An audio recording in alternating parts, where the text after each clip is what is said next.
Kawasan Mandalika sisakan kasus sengketa lahan warga. Sebelum kita lanjut, jangan lupa subscribe agar mendapat informasi yang terbaru.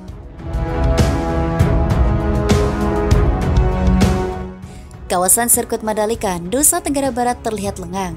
Hanya ada sejumlah pekerja yang terlihat masih menyelesaikan proyek jalan raya usai digunakan untuk perhelatan MotoGP Maret lalu. Sementara itu, berjarak hanya 500 meter dari pintu pagar luar tikungan 9 sirkuit masih berdiri tegak beberapa rumah warga. Sibawah, 58 dan 40 kepala keluarga lain masih bertahan di atas bangunan tersebut karena belum ada kejelasan status atas tanah mereka di tengah sengketa lahan dengan PT Indonesia Tourism Development Corporation selaku pengelola kawasan Mandalika. Sudah 4 tahun bergulir, namun sengketa lahan di wilayah tersebut tak kunjung selesai. Terbaru, Kementerian Politik Hukum dan Keamanan telah menggelar pertemuan dengan ITDC dan pemilik lahan di kantor Jakarta untuk mencari jalan keluar atas sengketa lahan itu pada 3 Agustus lalu. Saya tidak diundang tapi saya nekat saja datang ke Jakarta. Alhamdulillah, saya bisa masuk ruangan dan menyampaikan permasalahan saya pada tim Menko Polhukam di Jakarta, ungkap Sibawah saat ditemui. Bagi Sibawah, dirinya tidak terlalu berharap pembayaran lahannya akan diperoleh sesuai harapan. Yang diinginkan hanya penegakan keadilan.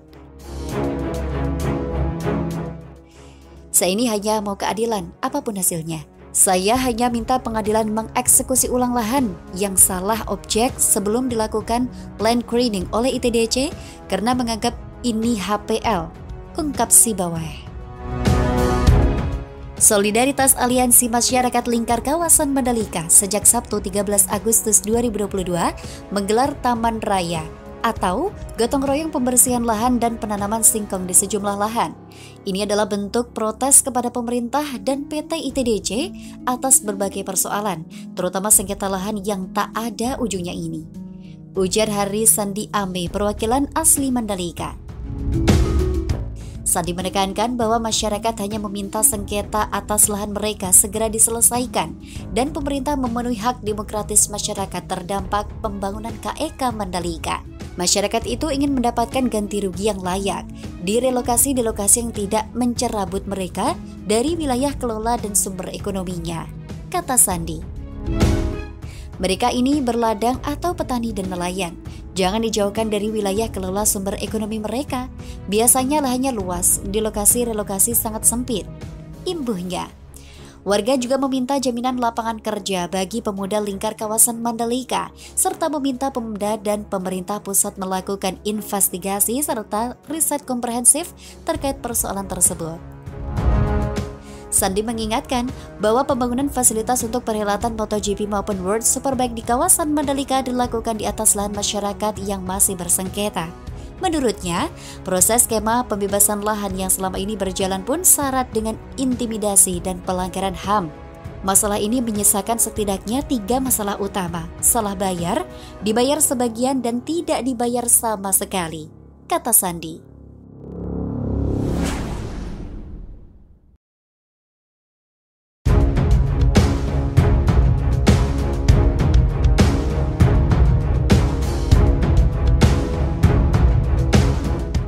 MGPA bidik lisensi Grade 2 FIA untuk sirkuit Mandalika. Sebelum kita lanjut, jangan lupa subscribe agar mendapat informasi yang terbaru.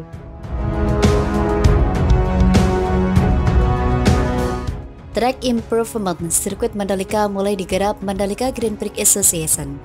Targetnya di September nanti bisa selesai, kata Direktur Utama MGPA, Priyandi Satria. Priyandi menerangkan, track improvement ini merupakan proyek untuk perbaikan dan pengecekan sirkuit sebagai langkah persiapan MGPA menghadapi balapan World Superbike di pekan kedua November tahun ini. Proyek ini akan memperbaiki lapisan aspal yang di beberapa titik kurang daya cengkramannya terhadap ban motor, menambah lapisan ban di pinggir lintasan serta pengecatan terhadap curb, supaya pas WSBK nanti lebih menarik, saling susul-menyusul di tikungan, ujarnya. Kata Priyandi, proyek track improvement ini bukan semata sebagai persiapan menghadapi WSBK. MGPA rupanya membidik lisensi sirkuit Grade 2 dari Federation International de Automobile. Untuk saat ini, Pertamina International Street Circuit telah mendapat lisensi Grade A dari Federation International de Motorcyclism. sehingga bisa menggelar balapan roda 2 untuk seri Grand Prix seperti USBK dan MotoGP. Nah, MGPA rupanya ingin agar sirkuit Mandalika bisa juga memperoleh lisensi Grade 2 dari FIA, sehingga di Mandalika bisa hadir balapan mobil. Mumpung sekarang sedang track improvement, sekalian kami kejar Grade 2 untuk FIA supaya tidak kerja 2 kali, tuturnya.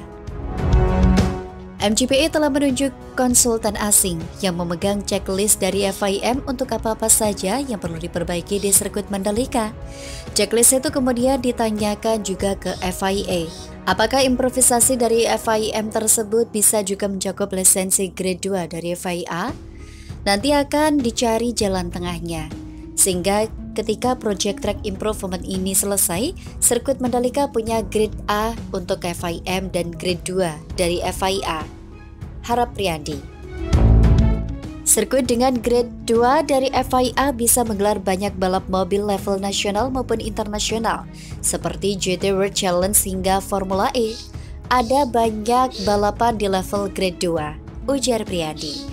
Disinggung soal Grade 1 untuk Formula One, Priandi menyebut MGPA bisa melakukan improvisasi sirkuit agar mendapat lisensi 1 dari FIA. Hanya saja, belum tentu penyelenggara Formula One mau menggelar balapannya di Mandalika. Ada banyak pertimbangan agar balapan F1 digelar di satu sirkuit, dan yang dinilai bukan soal lisensi Grade 1 sirkuitnya saja, tapi juga soal akomodasi hingga infrastruktur penunjang lainnya.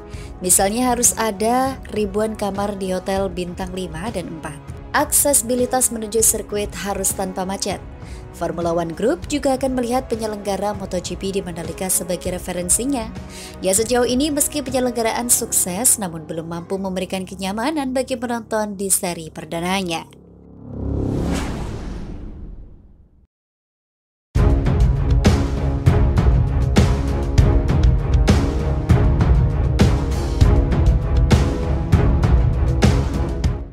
Menteri PUPR sulap pit building teknologi canggih sirkuit Mandalika.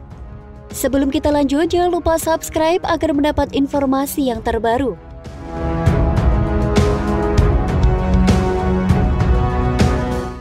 Untuk memenuhi kelengkapan ini, ITDC Group telah berkoordinasi secara intensif dengan sejumlah pihak, yaitu Ikatan Motor Indonesia, Dornasport, dan FIM. Vice CEO MGPA Cahyadi Wanda mengatakan, kami mendapat apresiasi positif dari pembalap dan kru tim balap USBK atas kualitas lintasan kami setelah balapan. Namun masih ada beberapa hal yang harus kami tingkatkan lagi. Saat ini kami fokus pada kelengkapan balapan dan fasilitas pendukung sirkuit guna mempersiapkan persiapan balapan yang akan berlangsung di Mandalika tahun depan, yaitu MotoGP dan USBK. Kami optimis semua persyaratan dapat terpenuhi dan lolos homologasi sebelum balapan MotoGP berlangsung, katanya dalam keterangan tertulis. Direktur Operasi dan Inovasi Bisnis Ari Prasetyo menambahkan, kami menyambut gembira pengumuman Dornasport yang telah menetapkan pelaksanaan WSBK 11 hingga 13 November 2022. Ini merupakan bukti kepercayaan Dornasport atas kesiapan Pertamina Mandalika International Street Circuit dalam menggelar event balap motor kelas dunia. Dalam rangka mendukung acara balap motor tahun depan dan meningkat kenyamanan tim balap maupun penonton, kami juga tengah meningkatkan kualitas sarana dan prasarana pendukung sirkuit, ujarnya. Sementara itu, progres pembuatan gerbang timur mencapai pemasangan atap. Gerbang Barat telah memulai persiapan pembangunan pondasi. Pengembangan The Mandalika, kata dia, merupakan salah satu destinasi pariwisata super prioritas, memerlukan dukungan kesiapan infrastruktur dasar untuk menarik minat investor masuk, sekaligus turut membantu percepatan pembangunan kawasan. Abdul Bar menambahkan, pembangunan infrastruktur dasar ini memerlukan pendanaan yang tidak sedikit. Dia pun mengapresiasi AIIB atas dukungan pendanaan Mandalika Urban Tourism and Infrastructure Project. Pendanaan itu membantu ITDC menyediakan infrastruktur dasar yang dibutuhkan sesuai dengan prioritas yang telah ditetapkan. Kami gembira bahwa di tengah pandemi, pekerjaan paket 1 dan 2 MUTIP terus berprogres dan sekarang ini telah mencapai 36,82% yang setara dengan 623,5 miliar rupiah, ungkapnya.